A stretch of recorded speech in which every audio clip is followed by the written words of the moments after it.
Hey, this is Stacia, and today I'm going to show you reason number 256 why the martial attack is awesome. Just kidding, it's the first one I've done.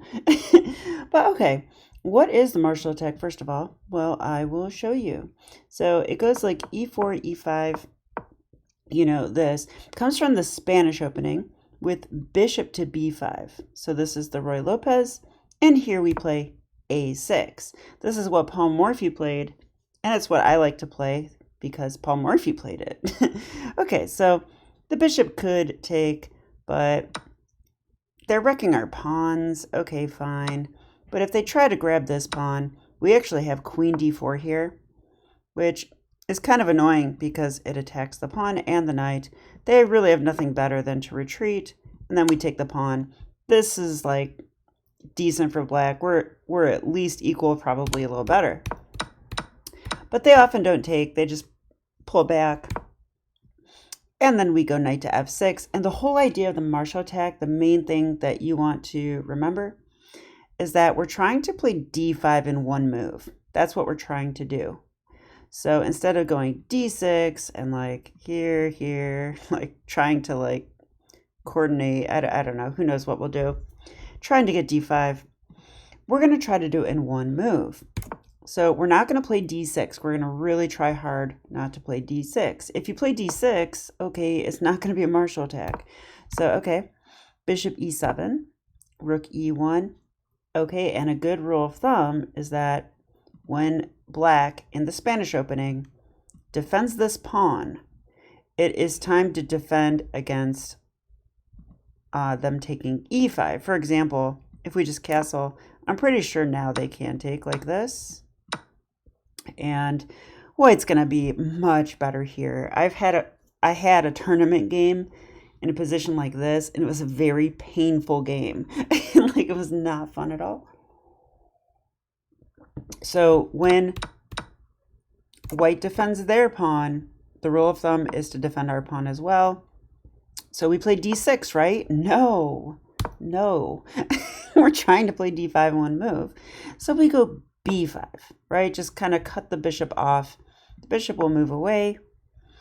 And now we're almost ready to play d5, but we just castle. Okay, if we go d5 right now, it's too early. We're not castled yet. I think they can just take. I mean, why not?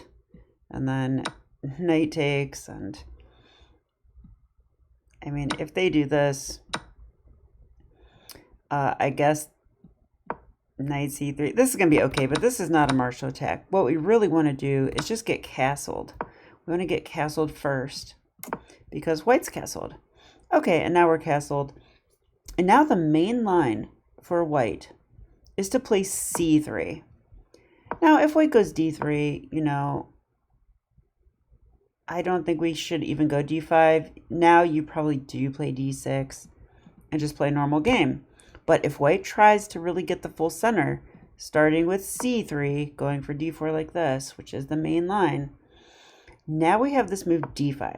Okay, so this is the martial attack. Now I'm going to show you why this is awesome, because the resulting position is really fun to play. We get a nice attack, and this is like probably, I'm pretty sure it's the most sound gambit in all of chess.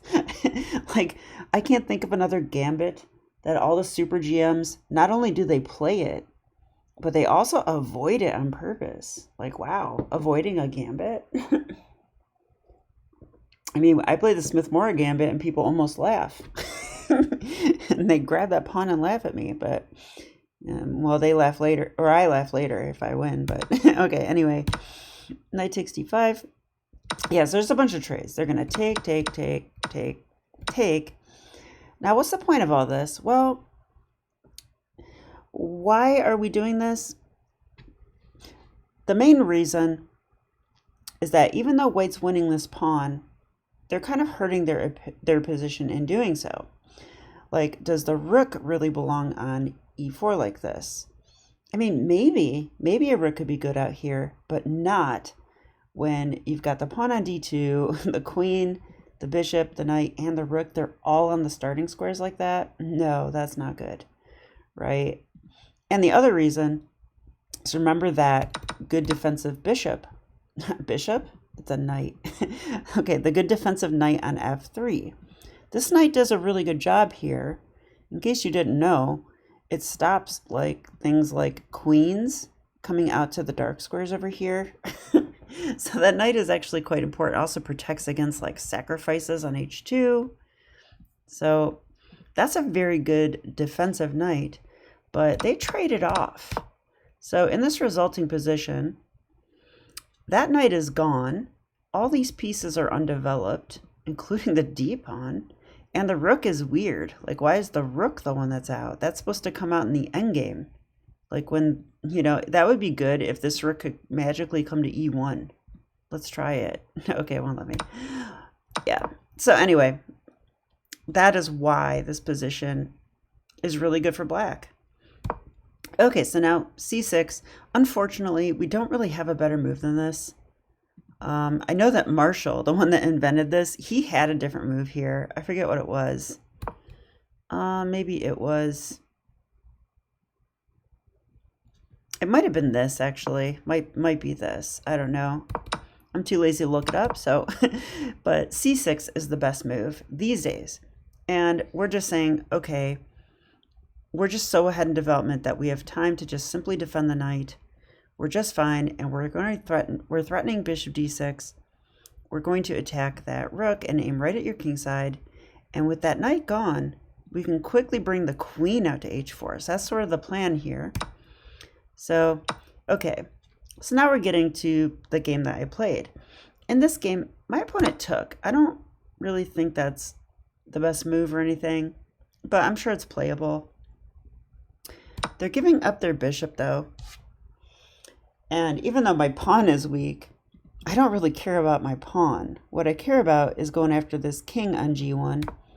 So after d4, bishop d6, that attacks the rook, and the rook goes back, and of course, queen h4. Now, I pretty much think that g3 is the only move. Like, what do? You're about to get, like, killed, right? Like, there's other pieces coming in, too. Like, look at how fast everything comes in. So, yeah, g3 is kind of forced. So now we provoked a weakness, and the queen's going to snuggle up next to the castle here. Because why not? And, okay, and now my opponent played queen f3, which is probably a good move, actually. Another move I think they could consider is something like bishop e3. It looks passive, like it's just a big pawn, but the idea is that you want to get your pieces out, and if you block that bishop with a knight, you're probably just going to lose. You can't really do this unless you calculate it out, I guess, but I have a feeling only the computer can defend that. So anyway, so queen f3. Okay, so this move has a couple ideas. One, they could challenge our queen this way to defend the king. They're also attacking a pawn, so that seems fair. And they're also kind of extraing the rook as well, which is currently unprotected. So that is why I played bishop to f5 here. Now, I considered bishop g5, just attacking the queen, but I think they'll just take, and they're attacking the bishop too. And I wasn't exactly sure what to do here. Like if I go, let's say rook here, just trying to, win that rook. I think bishop e3 here, just blocking that. And white's probably doing great now. And if I check with the engine, yep, it is true, actually. Yeah, I was worried about this. Now, if they take, I think I'm fairly happy. Maybe they can still play bishop e3. Yeah, they can. Okay, but, all right. Are you ready for why the Marshall is awesome? Because this coming up is the reason why. Bishop f5. I'm laying a sneaky trap here, and if white isn't careful, they will fall into it. Now, if they do see it, they're going to be fine and maybe slightly better. I mean, they're up a pawn after all. But if they don't, then it's going to be rough. And probably they'll lose immediately. So the idea here is to go here. Like, this is a nice move, right? You attack the queen and you just give checkmate on g2. And this is called playing on the light squares. We're playing on the light squares. I forgot to mention this earlier, but yeah, where did that light square bishop go? They traded it. That's kind of a bad idea when all your light squares around your king are weak. So we have a light square bishop and they don't. We have these squares to work with, so definitely the light square strategy is the way to go. Now we can play bishop f5 because it is protected by our queen. We don't have to go here. And now this could be protected by a pawn. So we're kind of encouraging white to take the pawn here, which my opponent did. Okay, so fine. Now they're attacking our bishop. Oh no. Okay, but I had a plan here. I don't think it wins on the spot, but it does look pretty testing. I can tell you this. I played rook a to e8. And this is a common idea in the Marshall. I was talking about this with Brian Castro just like this morning even. The idea is that when you take a file challenging a rook, and that rook does not have the other rook for backup, notice these pieces in the way, then it's a good move. Like I promise it is. It's almost always just a good move.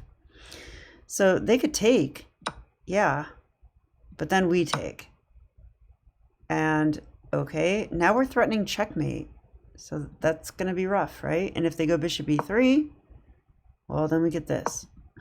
Bishop e4, remember this idea?